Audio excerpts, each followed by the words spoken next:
I was told right to my face, Karen, your time is over. 3 months later, the very plan I wrote in a tiny kitchen at 3 a.m. saved the entire company from going under. Karen Mitchell was never one for the spotlight. At 58, strands of silver wove through her hair, but her eyes still held a calm, steady light. She lived in a small wooden house on the outskirts of Raleigh, North Carolina, where tall poplars whispered in the breeze that swept across her porch. She didn't use social media, didn't like long emails, and had never once said the word synergy in a meeting. But for over 20 years, she'd been the quiet force behind every major plan at Core Systems, a logistics software company. Karen wasn't a hero, at least not in the eyes of the rising stars in the company. At strategy meetings, she sat at the far end of the table, quietly taking notes, nodding and occasionally offering a few brief thoughts. Thoughts that often left the room in thoughtful silence. But as the company began to get younger, everything started to shift.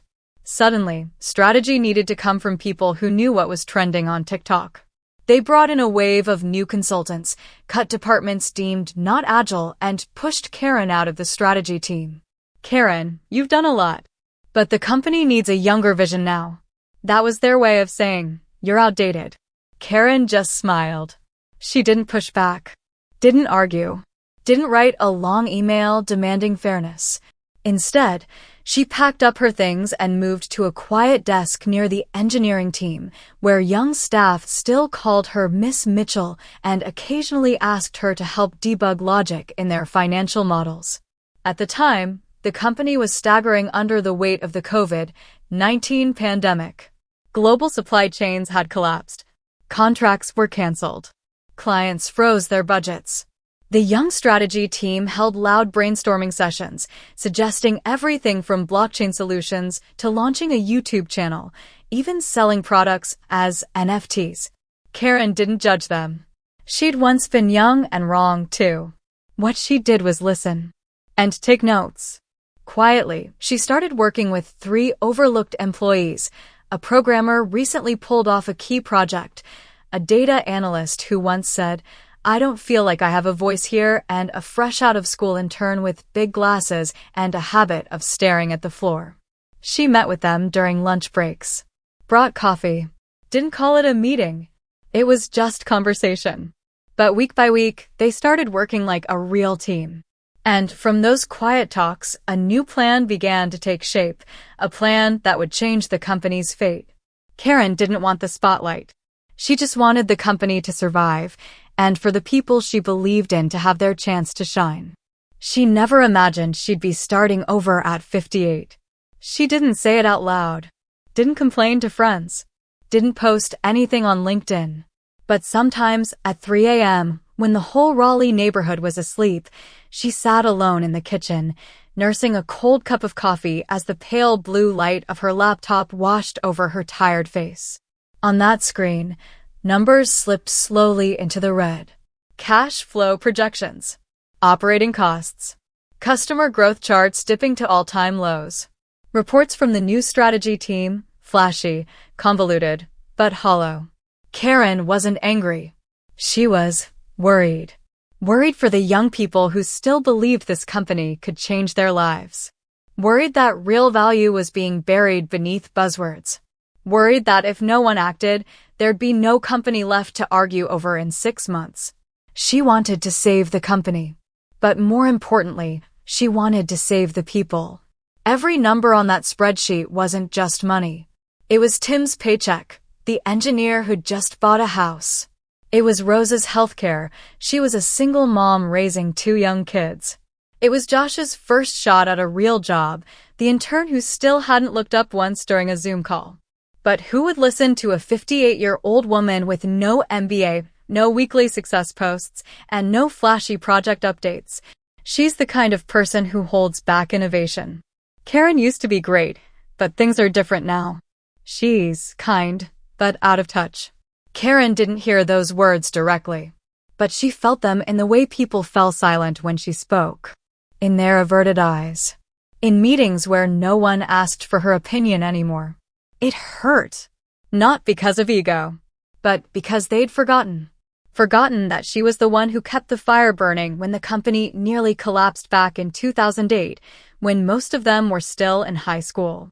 Sometimes she wondered, maybe I should let go, retire, garden, live quietly. But then she'd remember something her late husband once told her. You don't have to be the fire, Karen. You just have to keep it alive. So she turned back to the screen and kept typing, line by line, forecast by forecast, scenario by scenario. No one asked. No one paid her. But Karen Mitchell was rewriting the future while the world assumed she was stepping aside. That Monday morning started like any other. The skies over Raleigh were gray. Light rain tapped on the windshield. Karen arrived at the office earlier than anyone else, just as she had for the past 25 years. She brewed a large pot of coffee, walked past rows of empty desks. Most of the younger staff were remote now and returned to her little corner desk. The only difference that morning was the subject line glowing red in her inbox. Urgent strategic shift. CEO announcement. She clicked it open. And just like that, the world crumbled in a few brief lines. Due to unavoidable financial pressures caused by the pandemic, leadership has decided to temporarily shut down 3 branches, reduce staff by 28%, and suspend all R&D projects for the upcoming quarter. Karen froze. 28%. That meant nearly 1 in 3 employees. Almost instantly, her phone rang. It was Josh, the young intern, voice shaking. Ms. Karen, I heard the engineering team might get cut. Are they gonna let me go too? I just started 3 weeks ago. Then came a message from Rosa. Just a short text. Karen, if I lose my health insurance this month, I don't know how I'm going to make it. Karen didn't respond right away. Her hands were trembling. Her heart was pounding. This wasn't a forecast anymore. It wasn't just some late-night spreadsheet scenario. This was real. And it was swallowing up the very people she cared about most. Less than an hour later, an internal email leaked onto Slack, a downsizing plan drafted by the strategy team, proposing a workforce restructuring based on market value. What did that mean? It meant anyone who didn't generate immediate value would be first on the chopping block. Engineering, customer support, and every experimental project, including the post-COVID logistics solution Karen and her small team had been working on, was suddenly high risk. In that moment, Karen didn't feel like she was sitting in an office anymore. She felt like a hole was opening up beneath the feet of good, hard-working people who had kept this company running, while the ones with slick strategy decks dialed in from lakeside villas. She stood up. She didn't ask for permission. Didn't check with anyone. She opened the file she and her quiet little team had spent the past 2 months building, a full operational overhaul proposal. One that cut costs without cutting people. One that pivoted the company's product toward the real needs of small and mid-sized businesses recovering from the pandemic. It's time to bring this into the light, she thought. Karen sent a short email to the chair of the board. She attached the proposal. No finger-pointing. No blame. Just one sentence at the bottom. We have 36 hours to save this company if anyone's still willing to hear from someone they think is past her prime.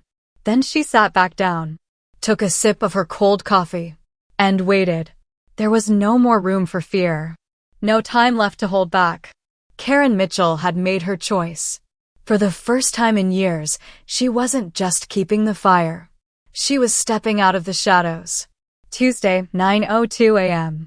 Karen received a sudden meeting invite from the chair of the board. 10 a.m. Zoom. She looked at the subject line. Internal operations proposal. Urgent response needed. She knew they'd read it. She put on her navy blue blouse, brushed her hair, and headed to the small conference room behind the engineering floor. The laptop was ready. Slides open. No PR team. No flashy graphics. Just raw data and the belief that it could make a difference. 10 a.m. Zoom started. A grid of familiar faces appeared. Helen Yates, chair of the board. James Luo, COO. And finally, Brent Wallace, the 34-year-old CEO who once told her she should consider early retirement. Brent spoke first. Karen, thanks for the lengthy proposal. But I think there's a bit of a misunderstanding. You're no longer part of the strategy group, and materials like this should go through the official channels. Helen interjected, her voice calm but firm. I read the entire plan at 6 o'clock this morning. There's a lot worth discussing. Karen, I'm inviting you to give a brief 15-minute presentation. We're listening. Karen nodded. Opened the first slide. No music. No motion graphics. Just reality. Over the past 3 quarters, we've lost nearly 42% of our revenue from large contracts. But small and mid-sized businesses are bouncing back, and they need affordable, flexible logistics software. Next slide, operational costs. We can reduce expenses by 18% without affecting headcount by optimizing legacy systems, instead of switching to a new SaaS platform that costs 3 times more. Finally, she introduced a lightweight operations model, lean internal teams responding to market shifts in 2-week cycles. I'm not painting a perfect picture. I'm saying we have another option besides laying people off. Silence on Zoom. Then Brent chuckled. Not loud, but unmistakably condescending. I appreciate your intentions, Karen. But let's be honest. You're describing a patchwork system. It's outdated. There's no place for that in modern tech. He adjusted his tie, looked straight into the webcam. You had your time. But now we need forward thinkers, not someone patching up the past. Karen looked him straight in the eye through the screen. I'm not patching anything. I'm talking about real resources. Real people. Real customers. Not trending buzzwords and animated PowerPoint slides. James Luo, the COO, stepped in. But Brent has a point. The proposal feels conservative. You say real people, but we also need long-term vision. Karen nodded. I understand. But if we don't survive this next quarter, your long-term vision won't matter. The meeting ended with no vote. Helen just said one thing before closing the Zoom. I need to go back through this, line by line. Thank you, Karen. Whatever happens, thank you for being brave. Karen closed her laptop, pulled out her earbuds, leaned back in her chair. She knew she had just lit a fire, but no one was ready to see it yet. They still believed in pretty slides, trendy buzzwords, and empty promises. She'd been dismissed, undermined. But she didn't feel like she'd failed, because this was just the beginning. And the fire she carried, it had started to burn. That whole afternoon, no one spoke to Karen. Not because they were angry. Not because someone told them to stay quiet. But because no one knew how to face her. Brent didn't reply. The strategy team, once her home, stayed silent. Her Slack was quiet. A few glances in the hallway were avoided. Others looked at her like she'd done something unprofessional. Karen sat quietly at her usual desk, laptop screen glowing, untouched. And then she left early for the first time in 20 years. The skies over Raleigh poured down hard. Raindrops tapped the windows like heavy knocks. Karen stepped into her familiar kitchen, took off her glasses, and poured herself a glass of red wine. Even though she knew midweek drinking wasn't a great idea. Am I overreacting? The question echoed in her mind, ringing like a hollow bell in the silent kitchen. She used to be strong. Used to believe that if she spoke the truth, someone would listen. But today, all she got in return was silence. No applause. No one saying, "You're right."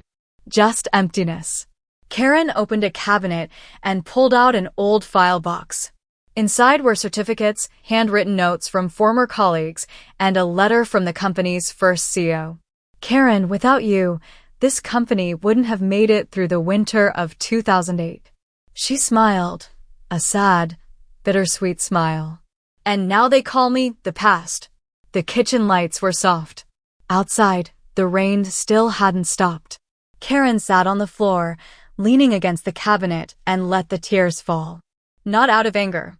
Not out of regret. But because she felt invisible. That's the deepest kind of pain. When you give everything and are treated like you were never there at all.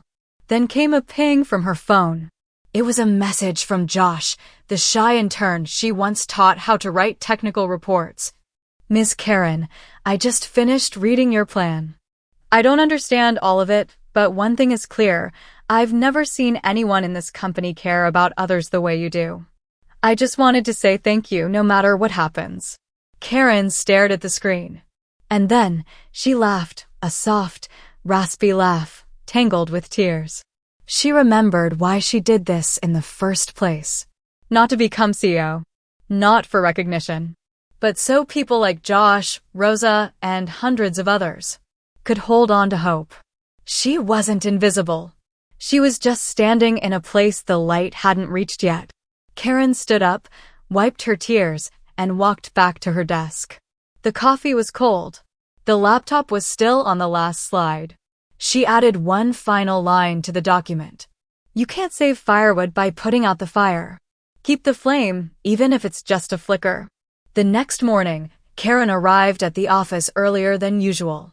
Even before the auto coffee machine on the 5th floor kicked in. She no longer felt the weight of yesterday. Not because things were better, but because she had accepted something. Waiting for recognition is a luxury. But helping someone stay safe, that's something she could do right now. Karen reopened the plan, revised every number, clarified each assumption. And this time, she didn't send it to the people with power.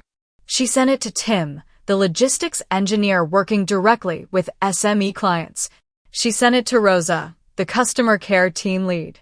She sent it to the internal dev team, the ones who had once coded every line of the LogiCore 3.1 system the company was planning to scrap. Her email was simple. I need your feedback. Do you think this is viable? No leadership language. No quotes from management books. Just an honest call for help. 3 days later, the responses began to roll in. Tim, Karen, I tested this with the last 6 months of client data. The model really does cut ops costs by 22%. Rosa, your numbers check out. If we roll out the new customer flow, we can keep the team intact and reduce response time by 18%. Dev team, want us to help with a trial run? We're done hearing about the metaverse when all our customers want is their shipments on time. Karen didn't promise anything. She didn't pat anyone on the back. She simply replied, thanks. We'll test it, but this time, for real. Quietly, she started a private Slack group. No flashy name. Just, Ops, R3.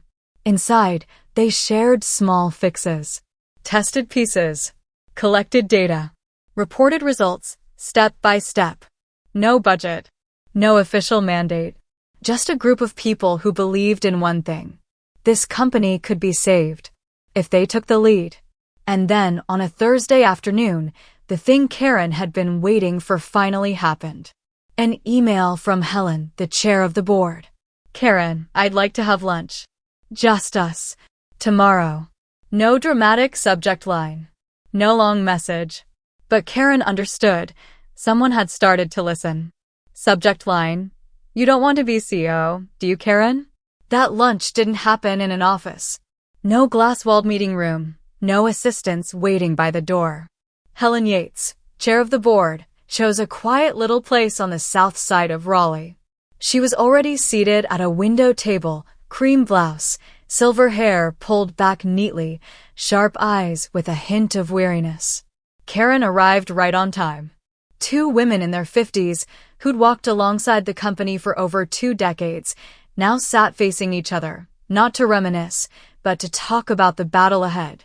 Helen poured water. No small talk. I read your entire plan. 3 times.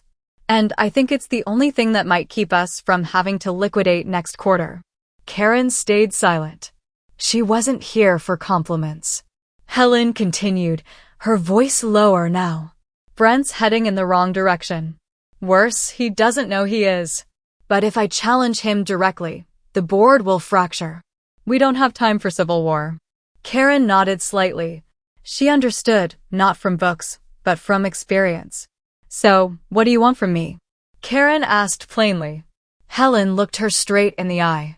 I want you on a special advisory group. Unofficial. No title. But every strategic decision, I want your eyes on it. And when needed, I want you to present to the board on my behalf.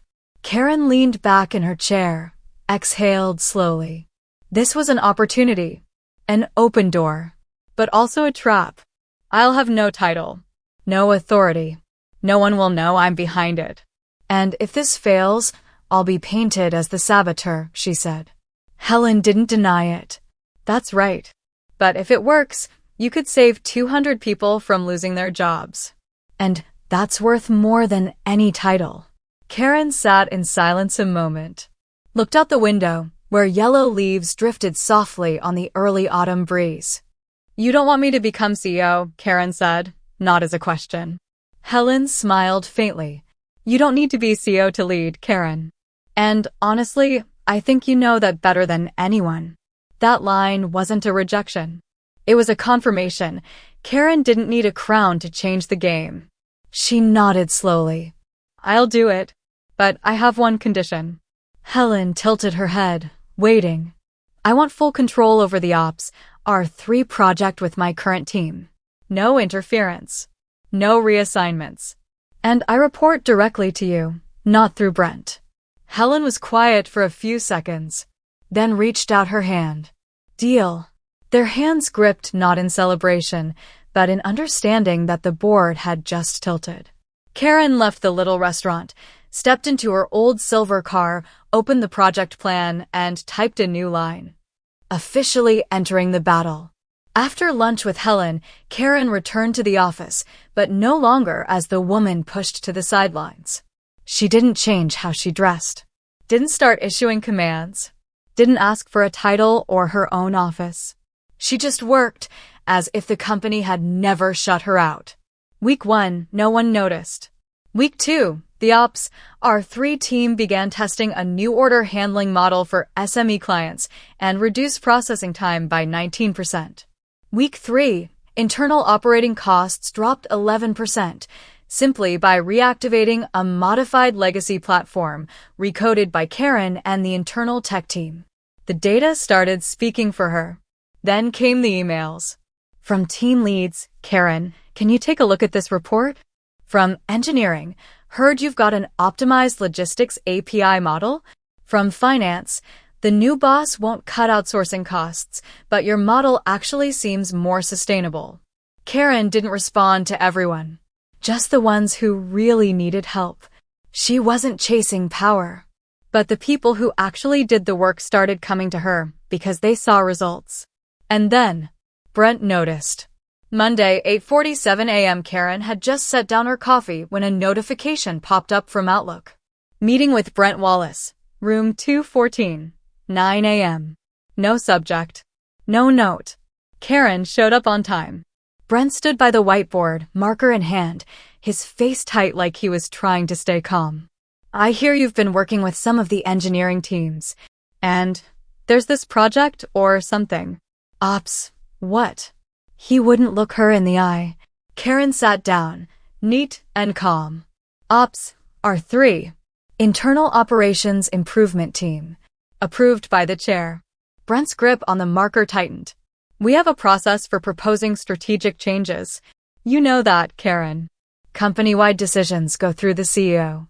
She nodded gently. I know. But this isn't a change. It's data. She slid a folder toward him, a performance comparison between the current operations model and the new one. Red numbers turned green. Clear data. No theory. Brent glanced at it, then pushed it back toward her. I don't need anyone playing internal politics, Karen. Honestly, I thought you were just a relic they brought back for appearances. Karen looked at him, this time with an honesty sharper than ever before. I'm not here for politics. I'm here to keep the fire going for the people you've left behind. Brent stood up, turned his back to her, voice low. I'm warning you, stay in your lane. I'm the CEO. You're just a leftover name. Don't get it twisted. Karen smiled, not with anger, but with clarity. You are the CEO. That's true. But if this company goes down, that title won't mean a thing. I'm here to stop that from happening. She walked out of the meeting room, leaving Brent standing stiff and silent. That afternoon, Brent sent an email to all mid-level managers. All strategic changes must be approved through the CEO's office. Any individual acting without authorization will be subject to disciplinary action. Karen's name wasn't mentioned, but everyone knew who the message was for. That evening, the ops, our 3-team Slack channel went silent. 1 hour, 2 hours, no messages. Karen didn't blame them. She understood the fear. They had families, debt, and futures tied to every small decision. But at 11:17 p.m., Josh, the young intern, sent one simple message. Miss Karen, if you're still in, I'm not stopping either. And then, more messages followed. Rosa, you keep going. We're here. Tim, we're not backtracking. We're on the right path. Karen placed her hands on the keyboard. No tears. No pride. Just one reply. Then we keep the fire burning until everyone can see the light. 2 weeks after the tense meeting with Brent, Karen was no longer the outdated woman pushed to the margins. Not because anyone made a formal declaration.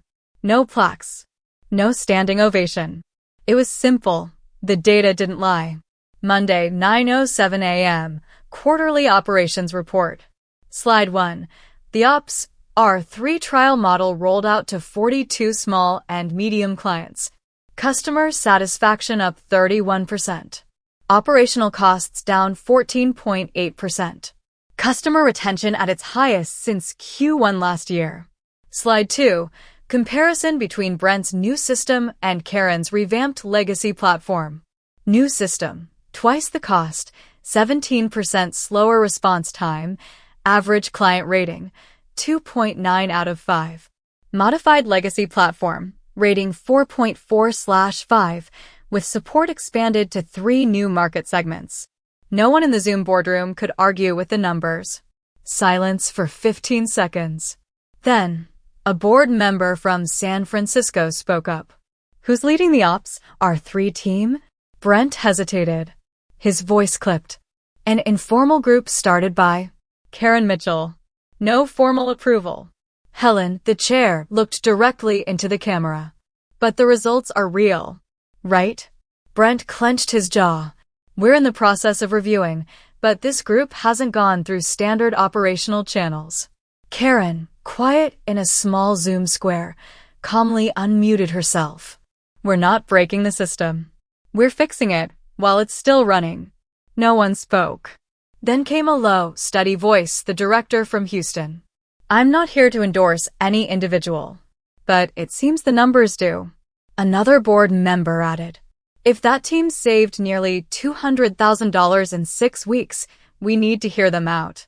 That afternoon, an internal email from Chairwoman Helen went out to the entire company. An independent review group will be established to evaluate the Ops R3 model as a potential operational direction for next quarter. Karen's name wasn't mentioned. That was fine, because now she wasn't doing it alone. Rosa, the one once afraid of losing her job, was now training a new CS team on the 3-tier customer service model.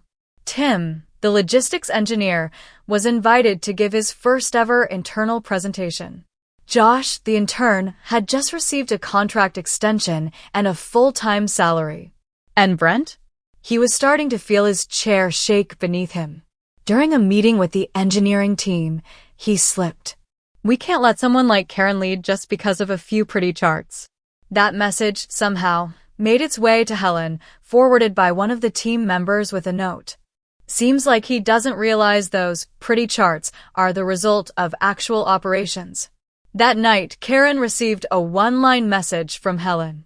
Keep going. They're watching. Karen didn't smile. She simply kept typing, Upgrade Plan, Part 2, because the first light had appeared, and she was still holding the fire. Brent Wallace had always known how to control a room. Since becoming CEO at 34, he'd built his authority on 3 things: fast decisions, flashy language, and a confidence that seemed immune to critique. But now, as Karen Mitchell's name began surfacing in internal meetings and the Ops R3 reports were forwarded to the entire board, Brent didn't see data. He saw a threat. And like anyone who's used to playing power games, his instinct kicked in. Strategy through sabotage. Week 1, Karen received an email from legal. Requesting review of access privileges for the R3 team, please verify whether any resources are being used outside of approved scope. No signature. But Karen knew where it came from. A dirty move. An attempt to freeze the team, at least on paper. She called Helen, chair of the board. I'm guessing he's starting to play defense, Karen said calmly. Helen smiled lightly through the phone. You're not here to win arguments. You're here to win the board. Week 2, Brent began his internal culture restructuring. Randomly reassigned team members linked to Ops R3. Removed several of Karen's proposed projects from the quarterly roadmap. Called for a redefinition of the company's vision without any real plan. A wave of unease began to spread.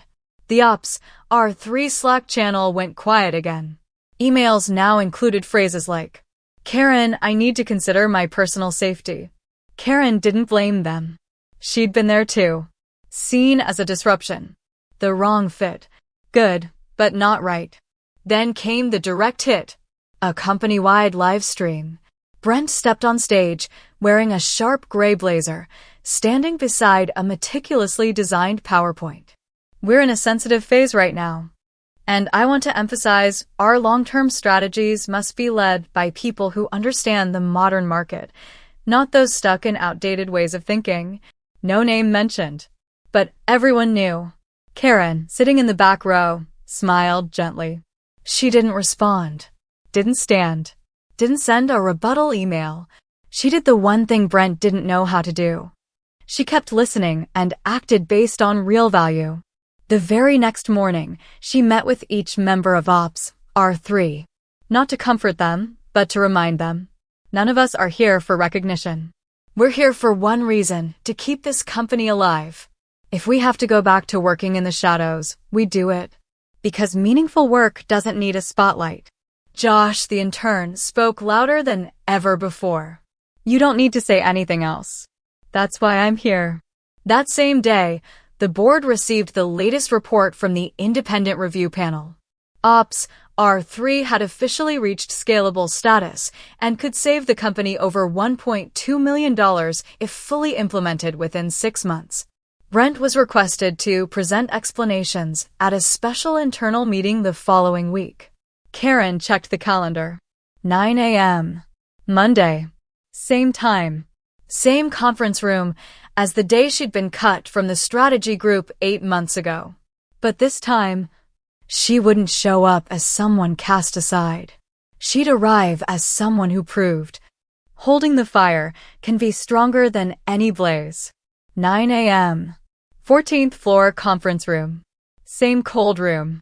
Glass walls. Watery coffee. Harsh white lights. Brent arrived first. Sat at the head of the table, scrolling through his tablet, reviewing his slides. Karen entered without hurry. Light gray sweater. Slim folder in hand. A polite, quiet smile, promising nothing. In that frozen silence, everyone knew this was called an operational review. But it was really a reckoning. Helen, the board chair, spoke first. We'll now hear official reports from both parties, the current executive team and the Ops R3 review lead.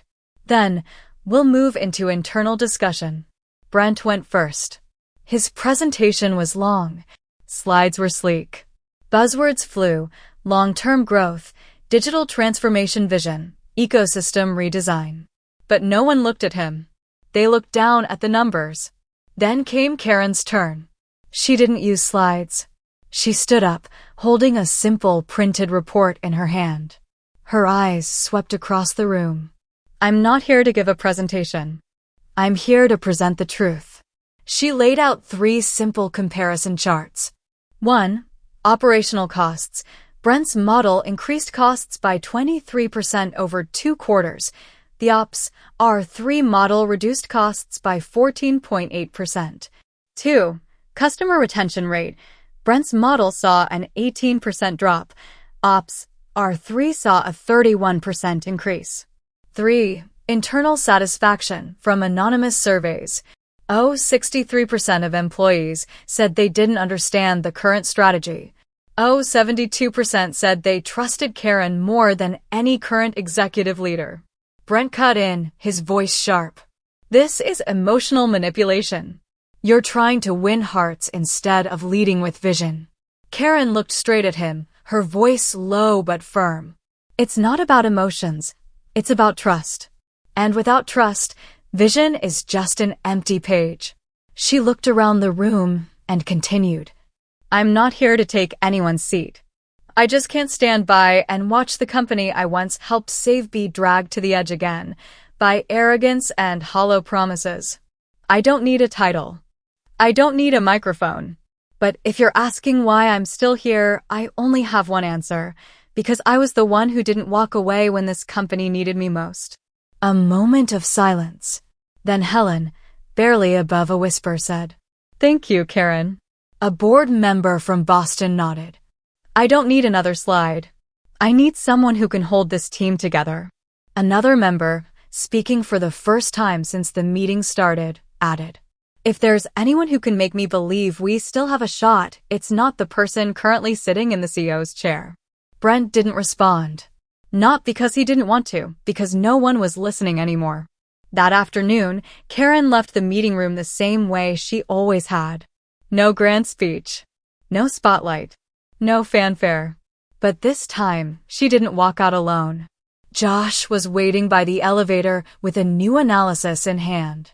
Rosa sent an email. Karen, I've compiled the customer service improvement list. Ready when you are. Tim stood by the printer and said, They're backing you. Not because you're better, but because you're real. That night, Karen sat in her quiet kitchen. Herbal tea, a new report in front of her, the warm glow of a yellow lamp. She opened Slack. Messages from over 30 employees across the company, gratitude, encouragement, and a quiet commitment to keep going. She typed a single line. We're not fighting anyone. We're just protecting what deserves to be kept.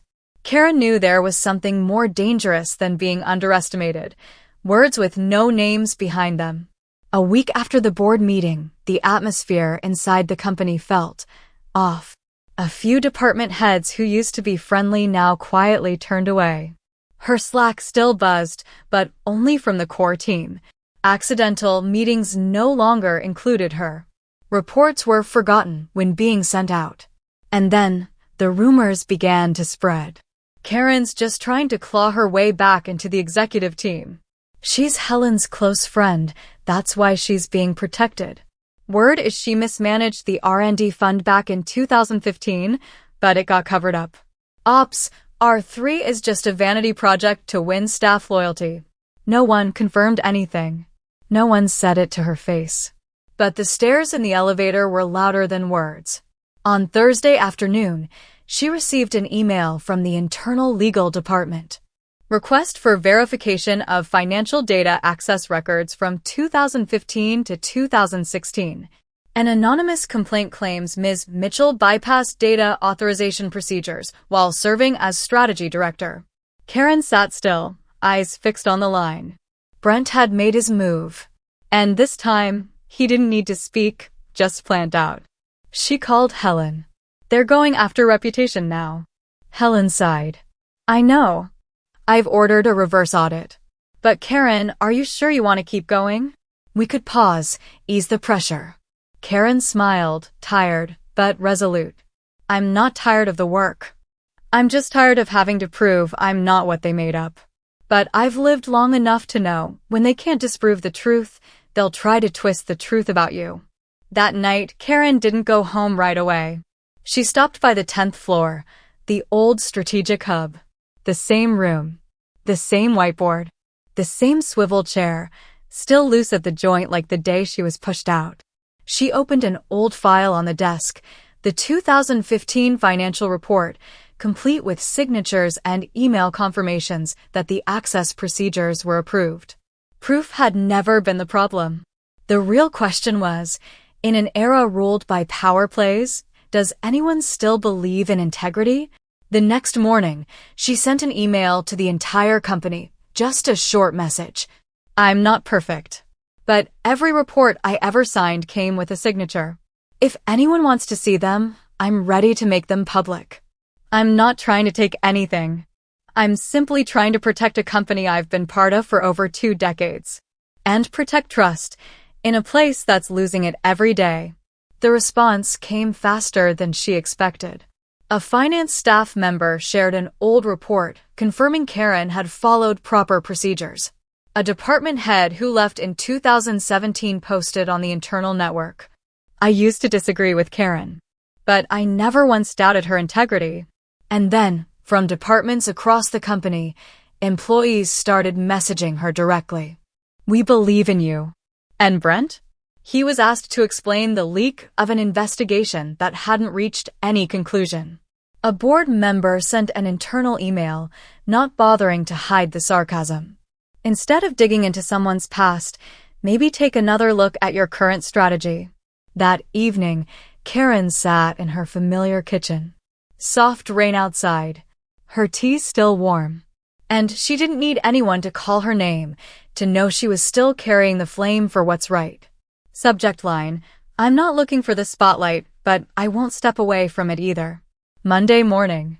An emergency board meeting was called, with just 12 hours notice. 14th floor meeting room.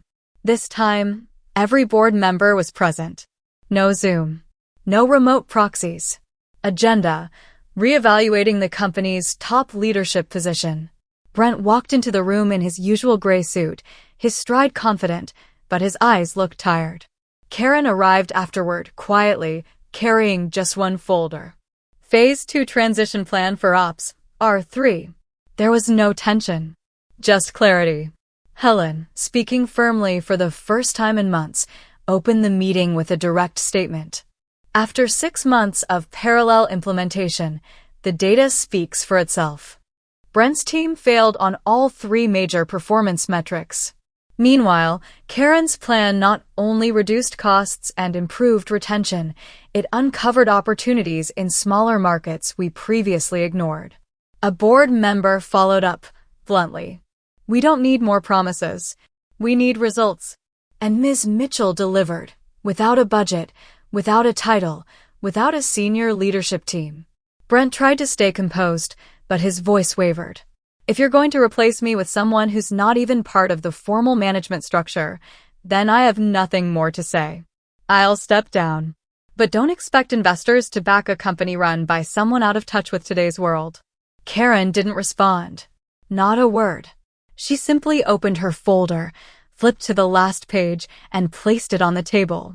A chart, projected growth over the next 3 quarters if Ops R3 was fully implemented.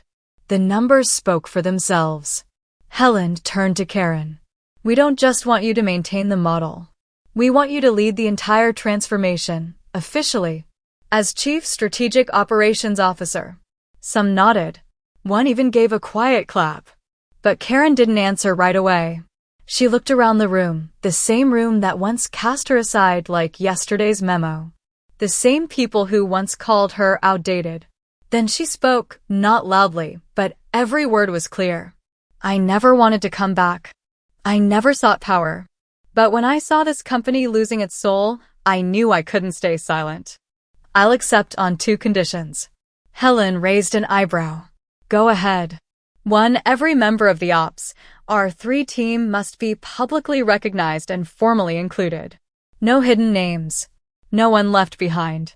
2. All changes to the new plan must include a feedback mechanism from frontline staff. No more leadership by whiteboard. The room was quiet for a few seconds. Then Helen nodded. Agreed. That afternoon, an internal announcement went out company-wide.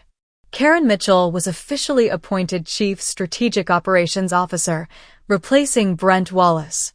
Brent didn't show up for the farewell. But that didn't matter anymore. That evening, Karen returned home. No champagne.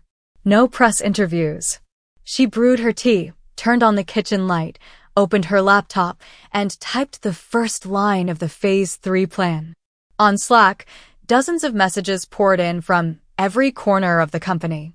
But the one that touched her most came from Josh. "At first, I thought you were from the old guard. Now I see you're the real deal," Karen typed back. Old doesn't mean useless. Quiet doesn't mean weak.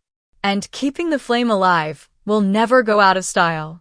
3 days after the announcement of her appointment, Karen returned to her old office. The space had once been empty. The desk and chairs had gathered dust. The whiteboard, once cluttered with lofty strategies, was now wiped clean. And for the first time in years, she closed the door. Not to shut the world out, but to begin again with it. Her first meeting didn't take place in a conference room. It happened in a small room on the 6th floor, the same one where the Ops, our 3 team, had first gathered. She didn't stand at the head of the table. Didn't bring slides. Just a notebook and a worn-out pencil. "We're not starting a new chapter," Karen said. "We're writing a different book, one where every person here has a name. I don't need you to be better than others. I need you to keep doing what you've been doing, being honest, being patient, and not giving up." Everyone nodded, not out of obligation, but because they truly meant it. In her first week, Karen did something no one expected. She went down to the warehouse. She asked the print machine operator about order processing speed. She had lunch with the delivery team to understand what fieldwork was really like. She took a customer service shift, using her real name to answer emails from clients. People started saying to each other, "Karen's doing what no other CEO has ever done, listening from the ground up." Then she called for an all-hands meeting, the first since the pandemic. No guest speakers. No stage lights. Just a microphone, a whiteboard, and over 200 people in person and online. "I don't have a formula for success. I just have one belief. A company isn't built on beautiful slides. It's built on kindness, accountability, and faith in each other. I won't promise to always be right, but I promise to always listen." Then she asked one question. "If you were me, what's the first thing you would change?" Not to gather ideas, but to return the voice to the people. The result? Over 140 emails sent within 48 hours. 5 new Slack channels opened for feedback. Employees who had once been silent started speaking up. And, smiling more, Josh was promoted to lead the internal data analytics team at age 24.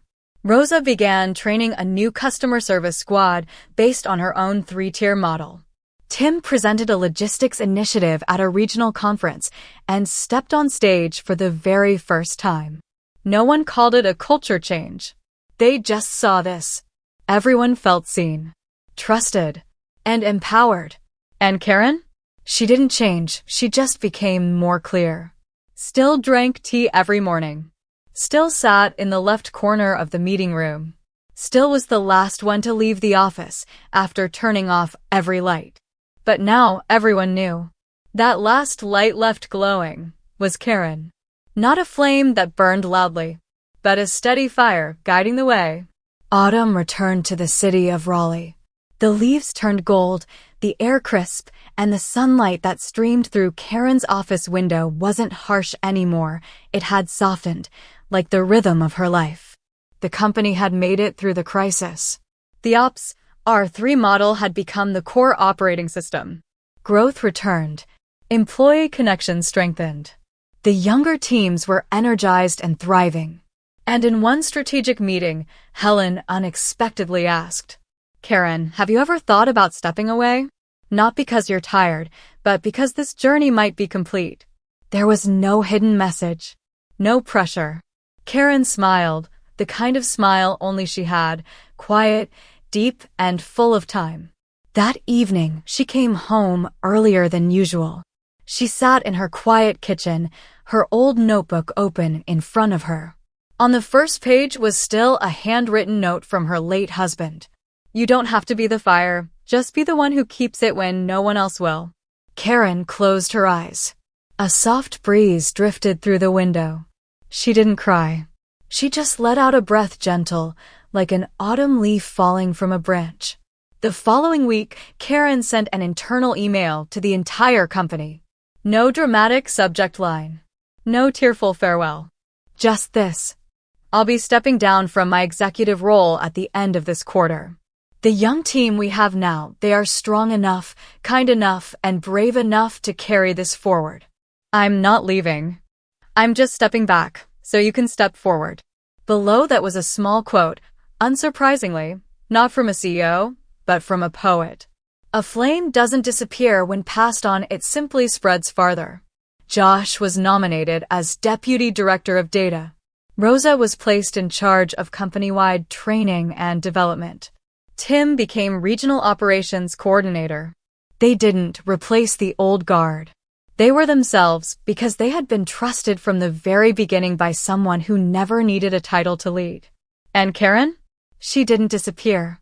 She still dropped by the office from time to time, bringing homemade pastries, sharing old stories, and quietly listening to new ideas.